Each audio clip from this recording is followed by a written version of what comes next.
December na! Ayan! Last month na ngayon ng 2025. Ayan. Sino pa excited na sa Pasko? Ayan, grabe. Ang bilis na kalamig na, no? Talaga. Nararamdaman ko na yung lamig ng simoy ng hangin. Amen. At ngayon ay patuloy po tayo sa ating series na... Ano pong series po natin? Stewardship. Amen. So patuloy po tayo sa ating series at ang ating pong topic ngayong umaga ay... Ayan. Amen. Keeping Christ at the center.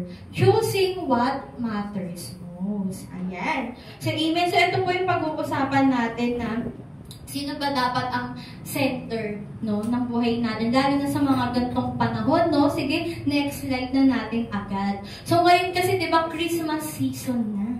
Amen. So, yung mga tao talaga namang kabilat kanan na ang mga Christmas party, ayan, Thanksgiving events, no, shopping, ayan, mga rush na yan. Kaya nga sa labas, sobrang traffic na, tapos ang dami-daming tao sa labas. Amen. So, itong mga season na ito, nakikita natin na ang bibisi ng mga tao, no? Talagang kabilat kanan na yung mga events. At yung iba rin, may mga reunion, kapag mga gantong season, ganyan. Kumbaga, kita-kits or mga gathering talaga. Pero, ang tanong po natin, no, as a steward, no? So, next slide natin. So, ang tanong po natin, how do we become good stewards of this season? Amen. Kasi ngayon, ang daming pinagkakaabalahan ng mga tao. At syempre, how do we choose what matters most? Amen. So, kadalasan no, sa sobrang kabisihan ng mga tao, hindi na nila naiisip kung ano ba talaga yung pinaka-importante. Lalo na sa mga gantong season.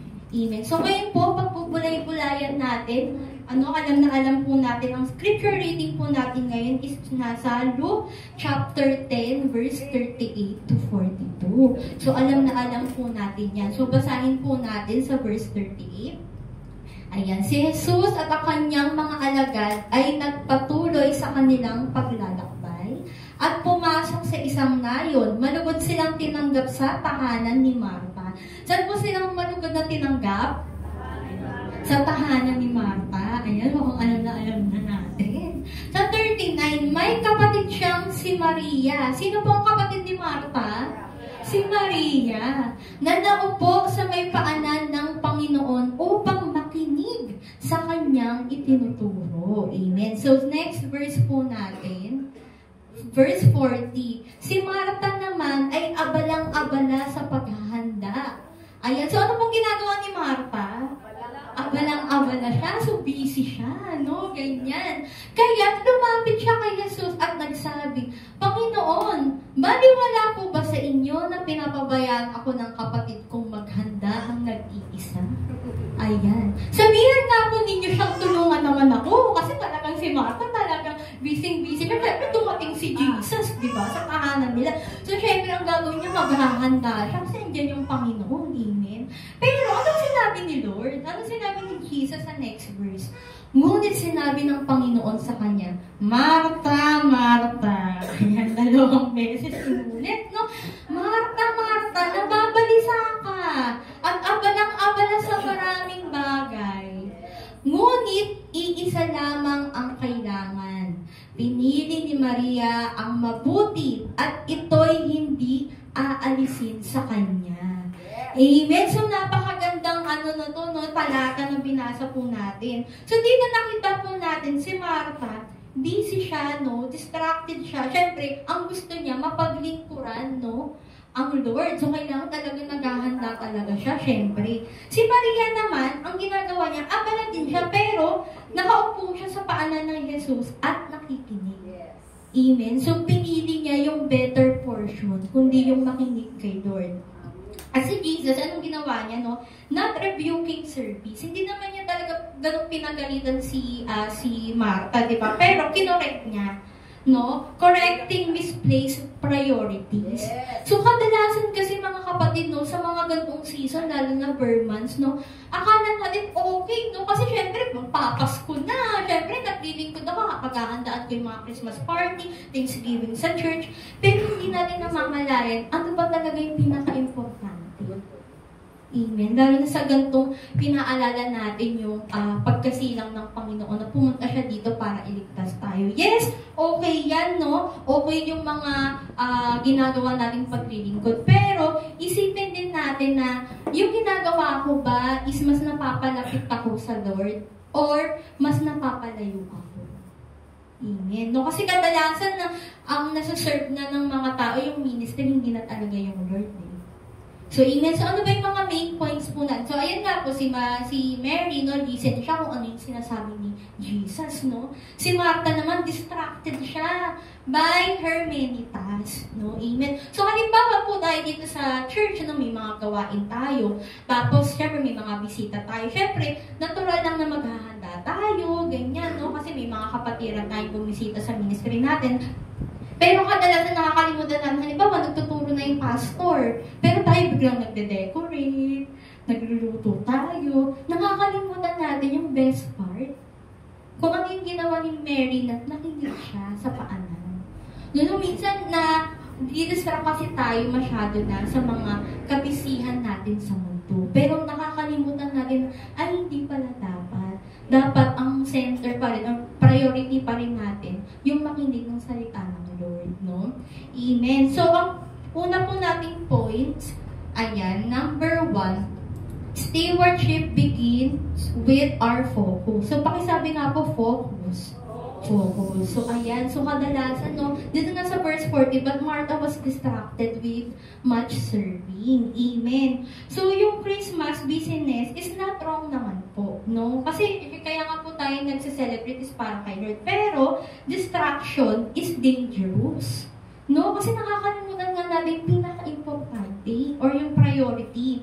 So, a good steward keeps Christ as the focus, not the activities. Kasi usually nga, ang nakasentro na yung mga aktibidades, hindi na si Christ, no? Hindi na si Lord. Kaya tanungin po natin yung sarili natin na yung ginagawa ko po ba na gantong activities is napapalapit ako or mas napapalayo ako? Nakakalimutan kasi kadalasan yung importante. So lalo nga gantong season, pagkagising mo pala, magluluto na ako ng spaghetti, macaron. Kailangan ko bang i-budget yung 500 challenge? Ano pang noche buena? Diba? So ayun agad yung inisip mo, nakalimutan mo na mag-pray, mag-devotion, kasi kailangan magawa ko yung 500 challenge na noche buena. Diba? Nawala na. Hindi ka na umaten kasi mamamalingkip ako, ang dami ng tao, ang haba ng pila. Ayan. Tapos nakakalimutan natin talagang importante. Mag-pray, umaten ng service. Kasi nga, inuna na natin yung mga Christmas rush. No, yung mga activities na yan. Hindi naman po masama yan. Pero, dapat, hindi natin nakakalimutan yung priority natin. Kasi nga, this Christmas, we choose prayer over pressure. Kasi nga, nape-pressure yung mga tao, no? Mga ganito, yung handa, ano kayang iluluto ko, ganyan-ganyan, no? Nakakalimutan na mag-pray.